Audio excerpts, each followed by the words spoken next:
बिस्मिल्लाहिर्रहमानिर्रहीम। अस्सलाम वालेकुम। आज हम पढ़ेंगे मज़मून मेजर अज़ीज़ भट्टी निशान हैदर। वो तमाम लोग जिन्हें निशान हैदर मिला था, इनके बारे में ज़रूर मैं वीडियोस बनाऊंगी कि इनकी क्या काविशें थीं और इन्होंने किस तरह के काम किए थे। अगर आप मेरे चैनल पर नए हैं तो इसे ज़्यादा से ज़्यादा सब्सक्राइब कीजिए, लाइक कीजिए, शेयर कीजिए।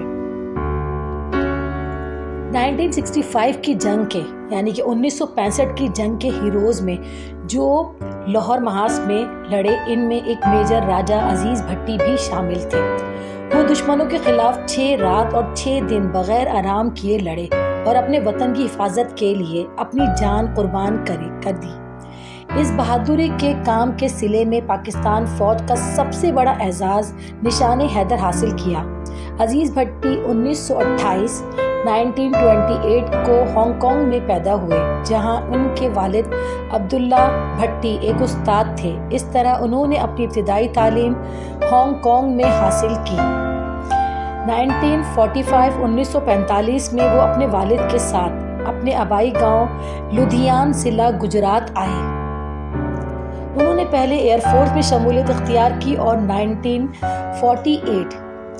1948 में वो काकुल की पाकिस्तान मिलिट्री एकेडमी में बहैसियत कैडेट भर्ती हुए और उन्होंने एकेडमी में अपने आप को बहुत अच्छा साबित किया और एक एजाज़ी तलवार और नॉर्मन मेडल हासिल किया। उन्होंने 6ठी पंजाब रेजिमेंट बहैसियत कमिश्नर्ड ऑफिसर शिरकत की, जहां उन्होंने अपने आप को बेहतरीन फौजी साबित किया। 6 सितंबर 1965 यानी 6 सितंबर 1965 की सुबह को इन्हें आगे महास में बढ़ने का फौरी हुक्म मिला। हिंदुस्तानी फौजी सिपाही तोपों टैंकों से लैस थे।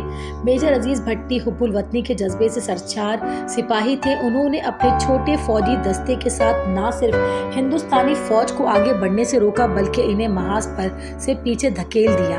11 सितंबर को वो अपने छोटे से फौजी दस्ते को दोबारा मुनज़्ज़म कर रहे थे तो तोपचियों को दुश्मन की पोजीशन पर गोले फेंकने की हिदायत कर रहे थे।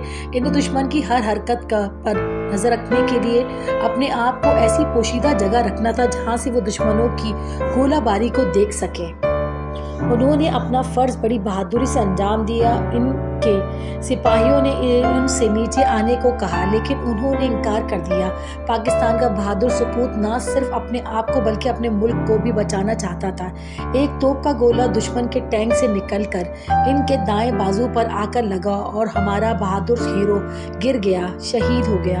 वो जानते थे कि अपनी जान बचाने के लिए पहाड़ी से नीचे तक आ जाते, लेकिन उन्होंने अपनी जान की बिल्कुल परवाह नहीं की और वतन अजीज की खातिर अपनी जान को कुर्बान कर दिया। उनकी शहादत से एक दिन पहले इनके कमांडिंग ऑफिसर ने एक पैगाम भेजा कि क्योंकि वो पिछले 6 दिनों से बगैर आराम किए लड़ रहे हैं तो इन्हें थोड़ा आराम करना चाहिए, और एक दूसरा ऑफिसर इनकी जगह भेजा जा रहा था। मेजर अजीज़ भट्टी ने जो जिहाद के जज्बे से सरचार थे जवाब दिया, मुझे वापस न बुलाएं, मैं वापस जाना नहीं चाहता। मैं अपने खून का आखिरी कतरा भी अपने प्यारे वतन की हिफाजत में बहा देना चाहता हूँ। याद रखिएगा, देखिए जब एक जंग चल रही होती है ना, अगर एक शख्स को बदल दिया जाए तो पूरी जंग का नक्शा बदल सकता है। वो वहाँ पर बैठे हुए थे, वो चीज़ों को, हालात को समझ रहे थे। एक नया जो अगर फौजी आता तो वो उस तरह से समझ नहीं पाता, चाहे वो कितना बड़ा ही ऑफिसर होता। तो इसलिए वो वहाँ से हट नहीं रहे थे ताकि जब तक पूरी फौज हट ना जाए तब तक मैं लड़ता रहूँ, इसलिए वो वहाँ पर मौजूद थे। उनके आखिरी अल्फाज ये थे, ये वतन, ये लफ्ज़ पाकिस्तान में नौजवानों को एहतमाद और अहमियत के साथ मुतासिर करेगा।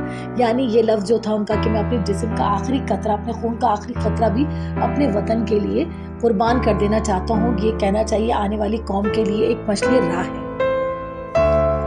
1965 की जंग में ये जज्बा सिर्फ मेजर अजीज़ भट्टी ही का नहीं था, बल्कि जंग में मौजूद हर सिपाही के दिल में ऐसे ही जज्बात मौजूद थे। पाकिस्तानी फौज हर महाज पर दुश्मनों से बड़ी बेजिगरी से लड़ी कि दुश्मन को ना सिर्फ महाज छोड़कर भागना पड़ा, जदीद असले और बड़ी तादाद के बावजूद भारत को शिकस्त फाश हुई। ये इन्हीं शहदाए कराम का अजीम कारनामा है। पाकिस्तानी फौज कभी भी अपने इन शहदा को नहीं भूली और ना इनके कारनामों को तारीख में हमेशा याद रखा जाएगा। बेशक कि ये लोग ही थे उस वक्त 1965 میں، ورنہ پاکستان تو بننے کے بعد ہی ختم ہو جاتا جیسا کہ بھارت کا منصوبہ تھا۔ انشاءاللہ تعالی آگے بھی میں اسی طرح کے جو ہے تمغے کے حاصل کرنے والے، نشان حیدر کا تمغہ حاصل کرنے والوں کے بارے میں ضرور لکھوں گی۔ آپ کو سے بس یہ درخواست ہے کہ زیادہ سے زیادہ اسے سبسکرائب کیجئے، لائک کیجئے، شیئر کیجئے، تاکہ وہ لوگوں تک پہنچ جائے جو اسے حاصل کرنے